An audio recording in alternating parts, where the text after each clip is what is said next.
to love and serve its others. It is important to express this love sexually, giving gifts, making a home, and providing for the family and also what we call the expression verbally, expressing your thoughts verbally. Communication in language is more than just a basic function like exchanging information, passing on facts, and expressing of thoughts. We communicate with our spouse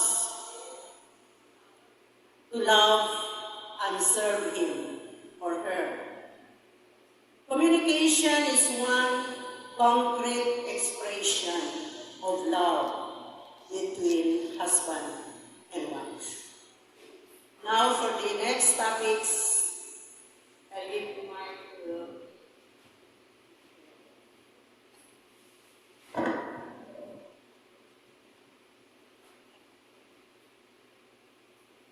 we all aspire to have a good and effective communication between husband and wife. Yet there are certain obstacles that hinder us or that makes our communication smoothly. And I would like to enumerate what are these obstacles to good communication. The first one is excessive pride, yung malakas ang pride mo. This is the root of many obstacles to good communication. It is a feeling of superiority over the other. Ang alam mo, ikaw ang pinakamagaling, ikaw ang pinakatalino, ikaw na ang lahat. There and there, communication is lost. Because of this indifference setting. Nagkakaroon ng indifference, which is the second obstacle to good communication. Because of indifference, you lose interest to listen to each other. Yung bang headma. And you are being selective in listening. Pinipili mo lang kung anong gusto mo pakinggan. Because of indifference. And next obstacle is self-righteousness. Pride leads to self-righteousness. It is a feeling that what you do or say is always right. Ang feeling mo, ikaw na lang palagi ang tama. With this attitude, communication will not work.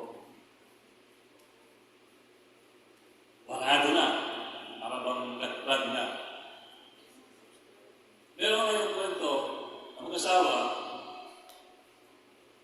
sabi ni Mrs., ikaw na lang palagi ang tama. Ako, palagi na lang ako ang mali. Mali. Sabi niya. Tapos sabi pa niya, hindi mo na ako mahal. Siguro, may mahal ka ng iba.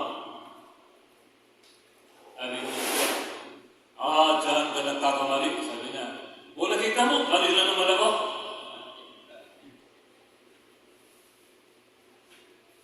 And then the next obstacle is too much devotion to worldly affairs rather than religious or spiritual affairs.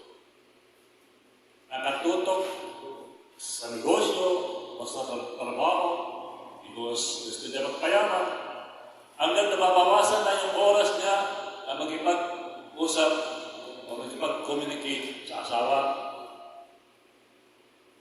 And then, too much engrossed with activities of fraternal organizations. This is not dead kasi hindi na masama yung fraternal organizations. But sometimes, this should not consume much of your time. Pagkatapos mababawasan naman oras mo sa asawa mo at sa iyong pamilya. Kung minsan kasi itong mga fraternities, it will turn out to be in the nature of yung barkada na mayroong kasayahan, may inuman, hanggang nakafocus na lang doon, nawawala na lang o nababawasan na yung focus niya sa inyong pamilya, sa kanyang pamilya. And then, another obstacle is yung physical or emotional well-being. Minsan sakit, yung illness at saka may depression, siyempre medyo sagaban yan sa communication, di ba? At ang isa, experience namin ito, ang magtanda na, yung age minsan ay isang barrier, nakakaroon ng barrier sa communication. Halimbawa, kasi kung matanda na, siyempre mahina ng pagdinig, pag kinakausap mo, siyempre, kinakas mo ang boses mo, tapos sabihin niya, oh, bakit mo kasi sigawan? Ganon, di ba? At saka minsan, pag matanda na, siyempre, medyo madaling magtampo, at saka kung matanda na, mainit ang ulo, dahil na high blood. Yung mga ganyan, ang mga obstacle. And then, another obstacle is resignation to current situations or insensitivity. We often hear statements as, never talks, ayaw magsalita, o yung iba naman, salita ng salita, hindi na tumitigil. And then, minsan sinasabi nila, we don't have time to talk, or we don't seem to have time, or what to talk about. Mga ganun ba? And then, the next obstacle is yung basic differences between men and women. Men and women. Isa, men deal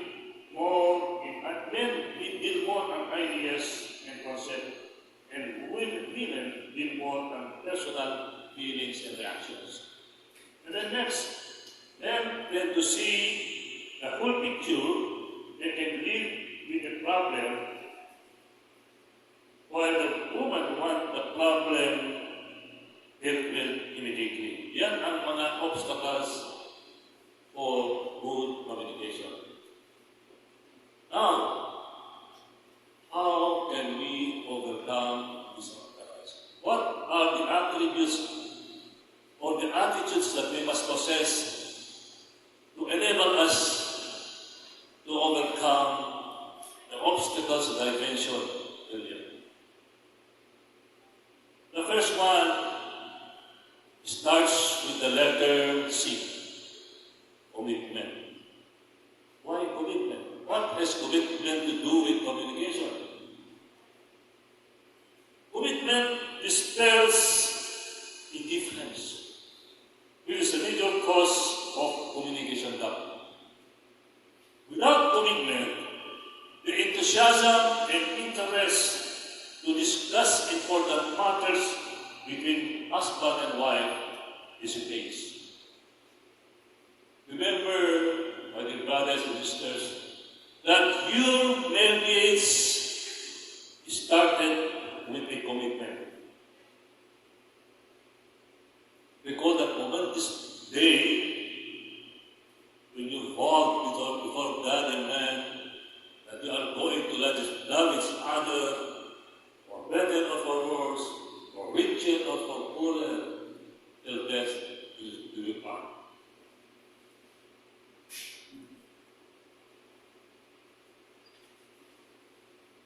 It was on that day that you said, I do. But now, I do not know.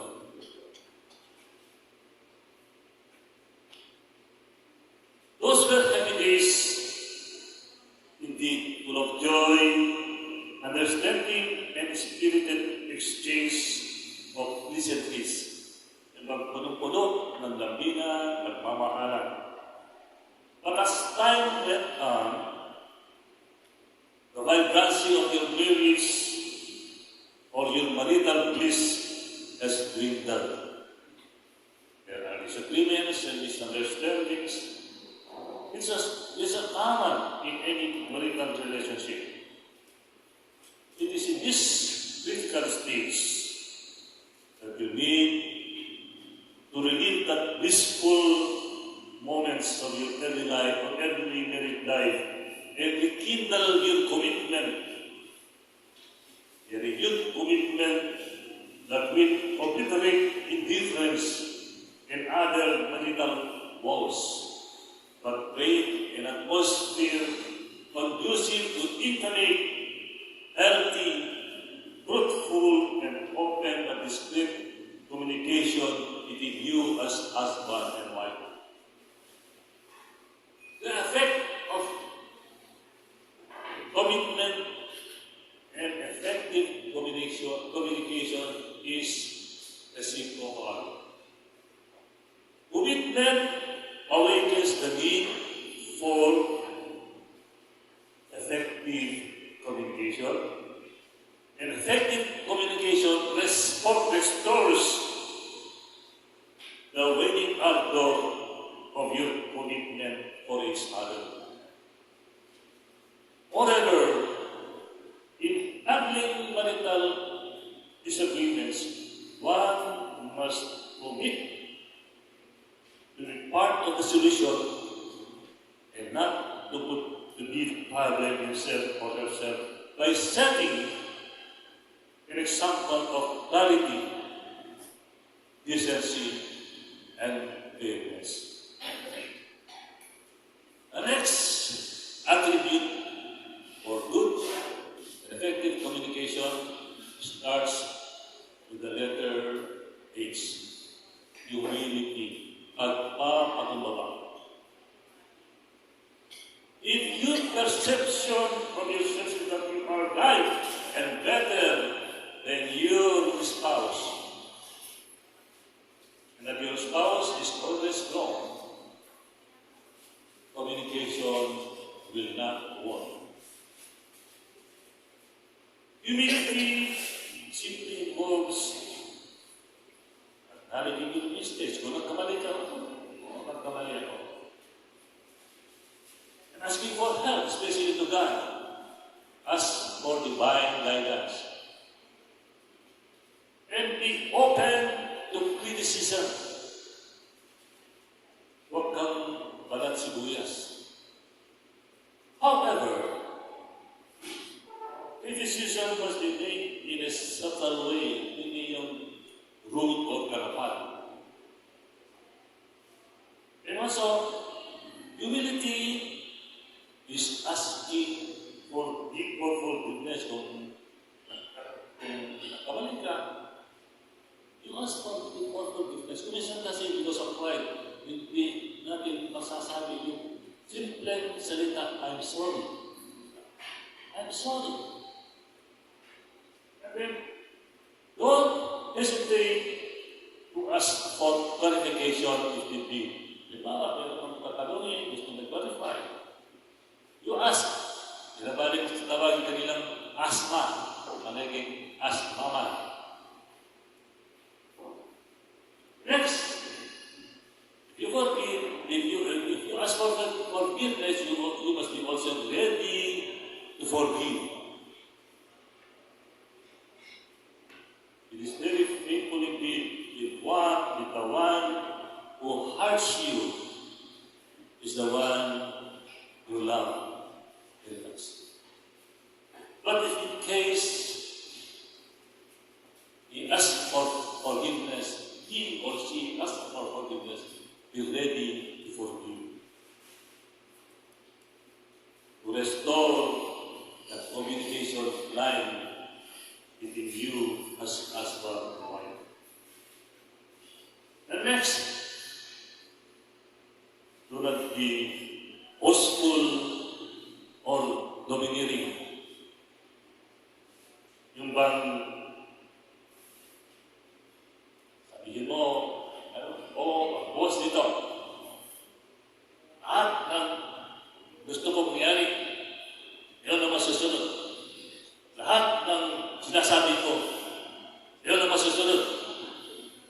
Pag sinabi kong ako maglalaba, ako maglalaba. Sometimes, when you submit yourself to the wish of your spouse, it should not be misconstrued as or this yung bang sinasabi nila, takot sa asawa. But it is an exercise of composure, of broad-mindedness, of self-control, and of course, humility. Pagbibigayan, nagpapakumbaba. Hence, when communicating with your spouse, be honest, open, and polite. Humility inspires growth and generates connection, which is the bedrock upon which purpose and meaning flourish. By being humble, you will gain the admiration and respect of your spouse. Yes, respect is the next attribute to good communication. It starts with the letter R. Paggalang. It is important that you treat your spouse with respect and honor in your language and your actions. This will open wide a valuable communication line. Admittedly, you're often pressured by your frustrations, anxieties, subtle irritations, and resentments, and feel compelled to blurt something accusatory, yung bang magsisihan kayo, to make yourself better in the heat of the moment, but in fact, it erodes your relationship with your spouse. Hence, you must always strive to control your emotions. Think or you talk, so that in the end, you will not suffer the consequences of your imprudence. Use the acronym of the word think. He is, I, can, think. Simply ask yourself first. Whether is it true? Tama ba ito? Totoo ba ito? Or manifest lang? Whether is it helpful? Nakakatulong ba ito sa sarili ko? Next is important. Mahalaga ba ito? The next, letter M, is it necessary? Kailangan bang sa sarili ito? And then, next, letter K, is it kind? Itong sasabihin ko ba ay hindi nakakasakit sa aking asawa? Although it is advisable to always open your communication line, it is sometimes better to be just silent if you have nothing important or constructive to say. As they say, more talk, more mistake. Less talk, less mistake. No talk, no mistake. Ito pa, never yell or kulyawan mo ang iyong asawa. But you can shine, you can shout at the top of your voice.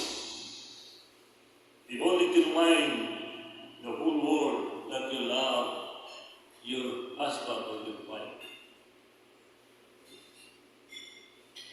Be a good listener. Good listeners tend to be listened to in return. And of distractions. Huwag ka naman, pag kinakausap, nag-uusap kayo, huwag ka nakatutok sa cellphone, nanonood ng TikTok o ano ba. Bigyan mo ng respeto. And then, be genuinely interested in what your spouse has to say. Kung sabihin niya, interested ka. Try to listen to their point of view. Pag pinakausap ka, huwag ka naman, parang sa drama nakatalikod ka, umangat na. Ha? At tumisan, huwag may dumaan na sexy. Huwag mo muna yan, kausapin mo, ikausap mo ang tao. And then, always remember that respect begets respect. But to gain respect, you must possess the virtue of integrity, which is the next attribute to good communication. Integrity, it starts with the letter I. If you are known to be of high integrity and are open to communicating with your spouse, they will likely want to talk to you about their needs and situation. This is because they can trust that you will be willing to ethically listen to their thoughts and feedback. In this manner, your credibility is enhanced. On the other hand, lack of integrity or rude and unbecoming behavior of one will lessen the interest of the other to start or continue the conversation, thus creating a wide communication gap that will bring the relationship deeper into the quagmire of indifference and worse, enmity. Yun ang umpisa ng pag-aaway at kuminsan pagka medyo matindi na kaknyer at hiwalay. Mga kaknyer kayo na, di ka na. Okay. Sino ba? Halimbawa, ang taong nagkaka-interes na makipag-usap sa asawa na alam mong may kabit. Yung bang hindi naman siya sumangkabilang buhay, pero paminsan-minsan sumangkabilang bahay.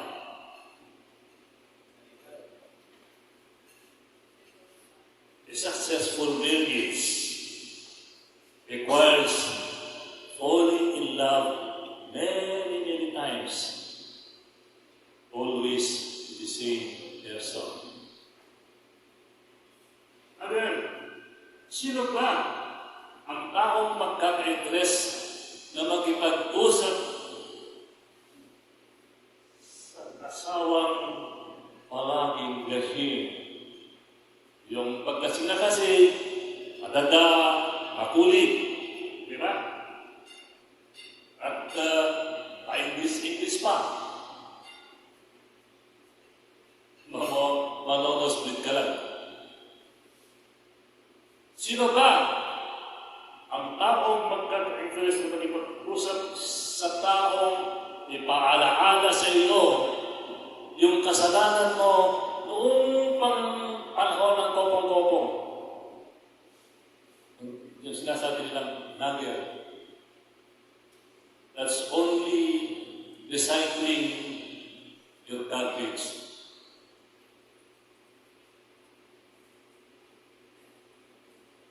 It is therefore important for husband and wife to maintain the highest degree of integrity to assure effective communication in their marriage.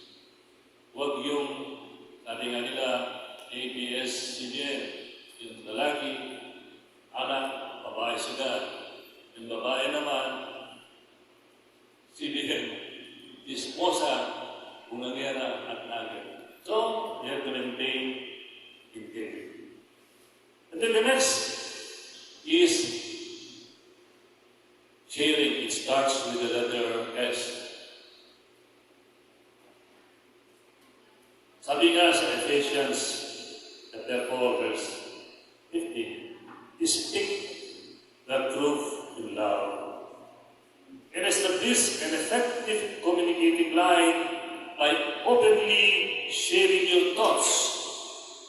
your problems, your plans, your time, and your resources.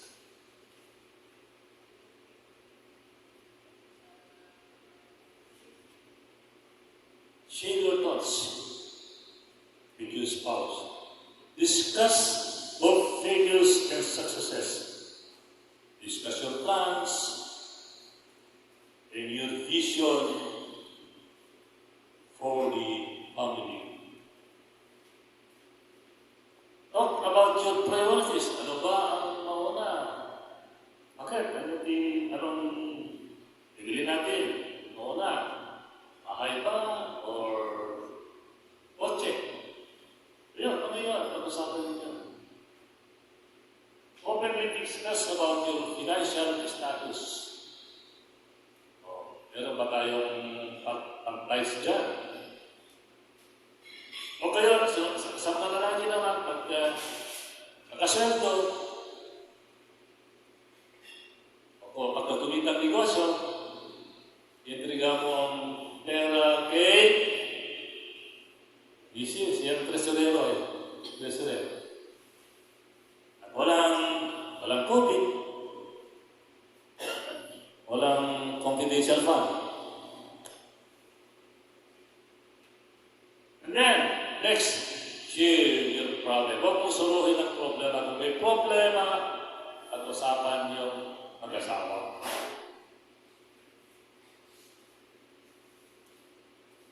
Yung problema niya is about your kids, about your financial woes,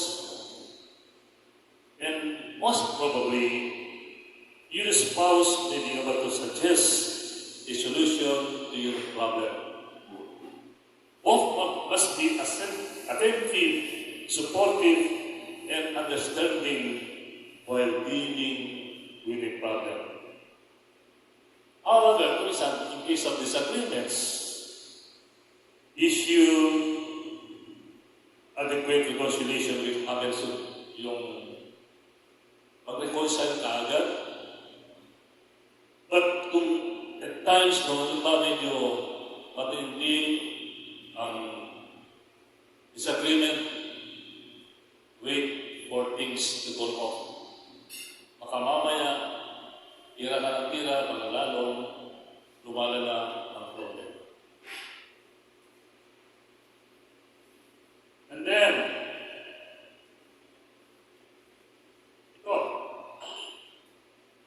share your time with your spouse. Every day, usually, mag-take naman kayo. No one should get your time more than your spouse. Mahin ka sa labas. Mahin sa Jollibee. Or sa box. Kung kasama, kung nandyan anak nyo, isama naman tuloy sila. Kung meron kayo apo, pati mga apo. Para makatipid kayo, kung gusto nyo kumain sa labas, ilabas yung table, pagkain, yan sa labas ng bahay kayo kumain. Joke lang. And then, share your resources. Generosity and kindness create confidence, which is essential in effective communication. It is a concept of what you have is mine and what is mine is yours. The next attribute to good communication starts with the letter P, which is thoughtfulness. Thoughtfulness in communication means communicating with empathy and in a manner that everyone can feel and understand. It imparts a sense of concern, care, kindness, and love. It must be effective to be effective. Yung bang nararamdaman, naranasan. Words are incredibly powerful, and thoughtful words are have music to the use. Simple greetings, words of admiration, gratitude, and compliments uplift the mood for meaningful communication. The next, under thoughtfulness, is you must avoid calling each other derogatory names. Halimbawa, with no offense, Brother Moy. Halimbawa, si Dora sabi niya, Albo! Huwag niyong gawin yan. Kasi mamaya, magkamasak ka na. Mamaya kasi narinig ng anak mo. Sabi nga, pag humingi ng pera, Albo, pahingi ng pera.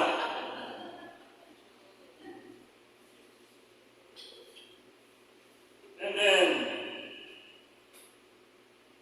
be considerate, especially when he or she is not feeling well. Halimbawa, may sakit, be considerate. Kuminsan kasi, pagka may sakit, lalong pinapagalitan pa. Gaya na minsan, may isang lalaki na high blood. Ang sabi ni Mrs., ikaw kasi, ang tigas ng ulo mo. Sinabi na kasi bawal sa iyo ang taba.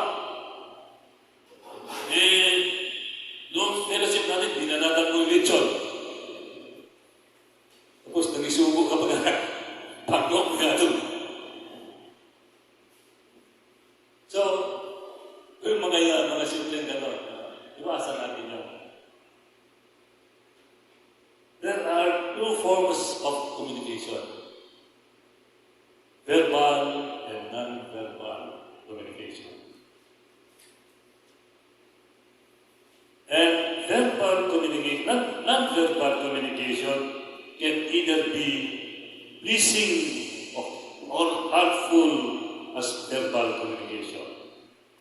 Body language, including facial expressions, a smile or a frown, gestures, and other body movements may elicit a powerful message of either concern or agitation.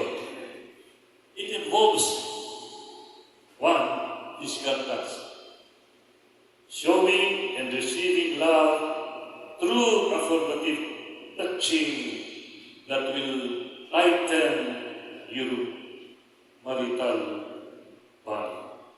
Like, for example, holding hands. Kanini ni Sister Tony, kahit na matanda na kami, holding hands pala kami. And then, haplos, kasi yung pag-haplos mo lalo muli sa nakakahilong niya, di ba? Apik sa balikat, for any loving and gentle physical contact. O yung halik, kissing, yung beso-beso. And then second, non-verbal communication is the act of service. Sabi nga nila, action speaks louder than words. Halimbawa, may sakit. Ano ang pagkain? Inom siya ng gamot niya. O, halimbawa, nakita mo, busy-busy sa bahay si Mrs. Tumulong ka naman. Tulungan mo sa gawain bahay. Huwag ka naman padede. Number 3, giving of gift. Pagkatuloy mo, talaga ng chocolate. O, kaluwan. Kahit maliit na bagay lang.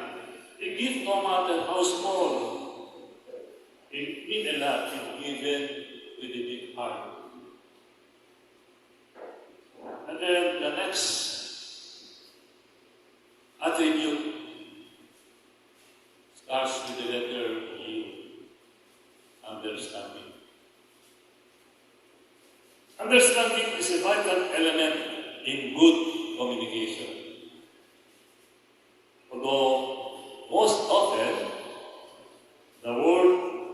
understanding is misunderstood. Kasi minsan, understanding. Understanding ka, under desire. If taken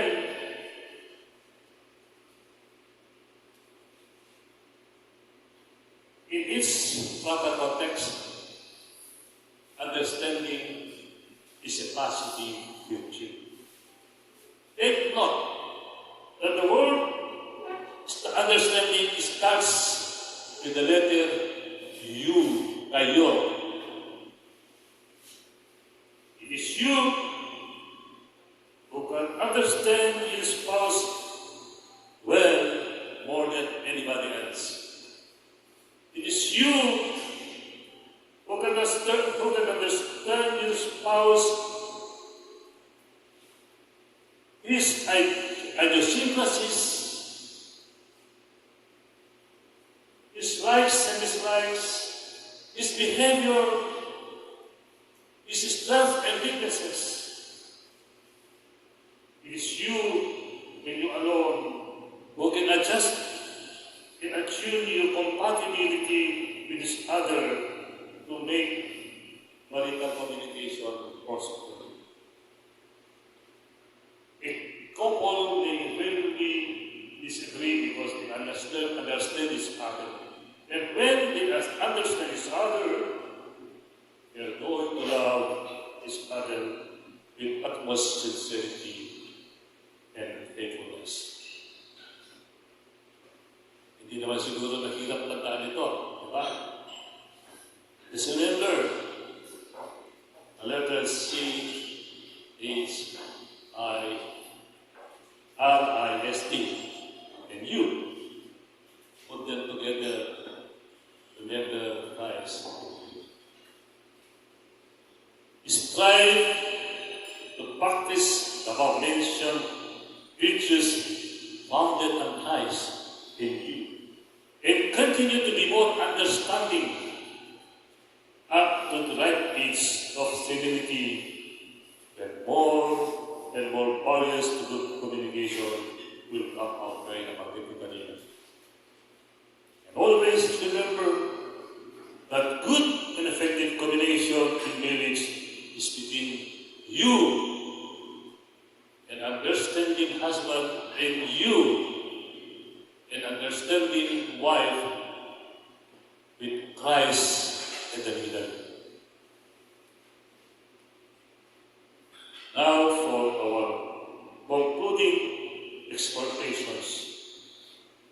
The first exhortation I would like to give you is, good communication is something we need to learn. There's no such thing as perfect. Marriage, maraming problema yan. But, development of communication, of effective communication in marriage is a continuing process.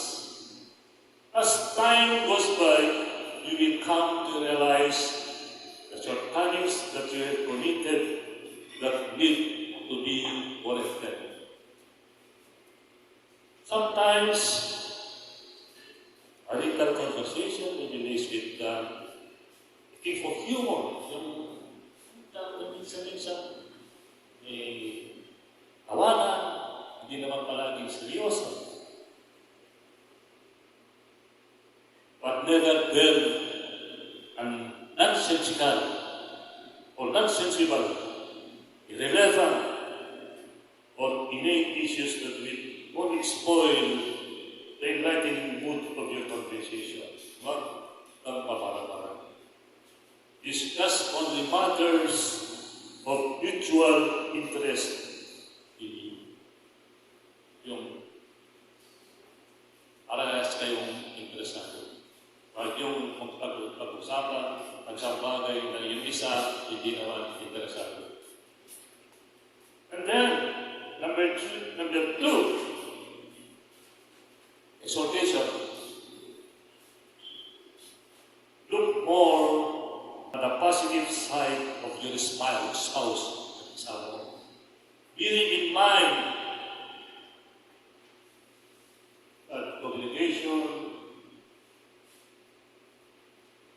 is always meant to first elate and not to humiliate.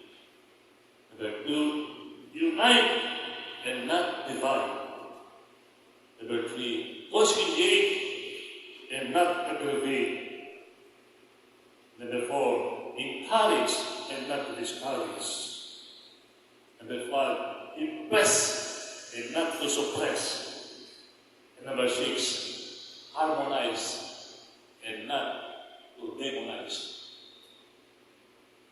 The third exhortation is to seek the help of your brothers and sisters. If you need your brothers in DPGA, DCDP, or your action group leader, o kami mga elders. And then, the fourth exhortation of faith in God. Faith in God provides you a sense of direction and place an atmosphere conducive to wholesome communication that will enrich your marital relationship. Always pray together and seek divine guidance. Go to Mass together. Kasama ang pamilya mo, with your family. Alam niyo, kung minsan, kung meron kaming tambuhan ni Mami rin tawag sa kanya. Nagsisipa kami. At pagdating doon sa portion na peace be with you, nalikan ko siya, wala yung tapos niya sa akin. At siguradihin nyo lang na yung katabi nyo, nakahalikan mo. Yung asawa mo, pagka ibang babae, masampal ka pa.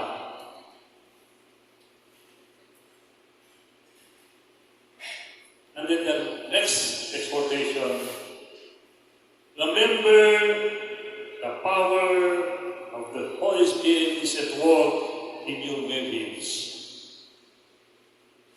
God will be happy seeing you have been communicating with each other, but He will be sad seeing you set faces because you are at odds with each other.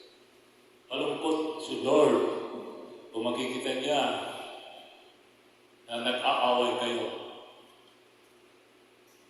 Huwag niyong palungkutin si Lord.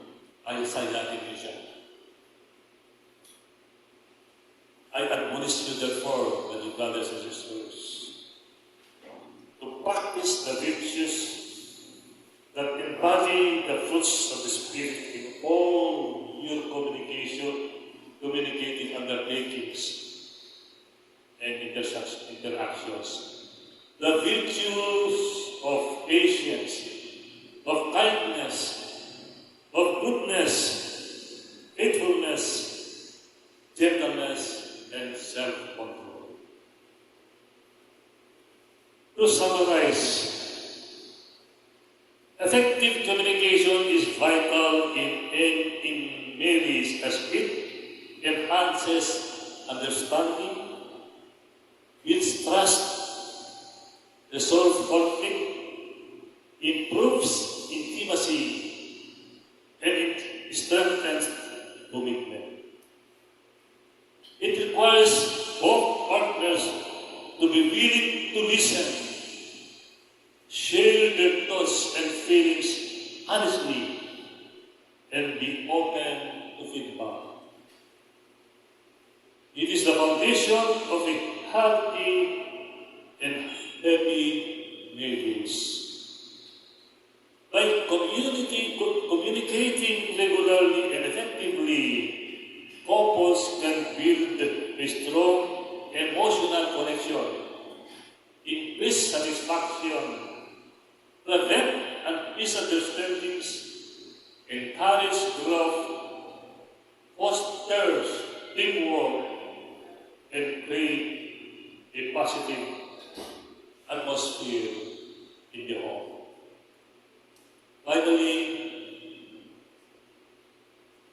my dear brothers and sisters, a effective communication in marriage is rooted in love.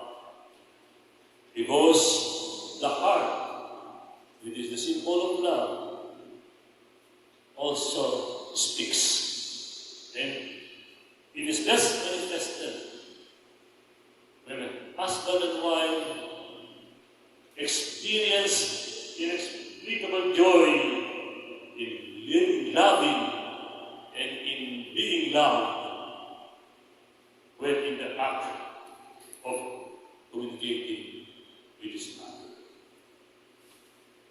Thank you, and I hope that we were able to communicate with you effectively.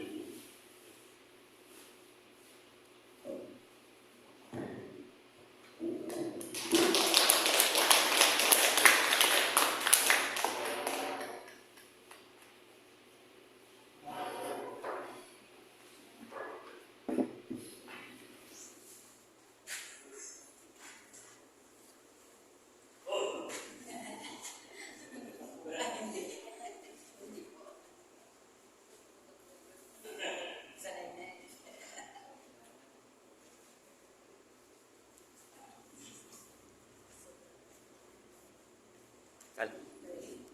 Kaya ka. Continuous pa rin ang kal. Okay. Okay. Bye-bye.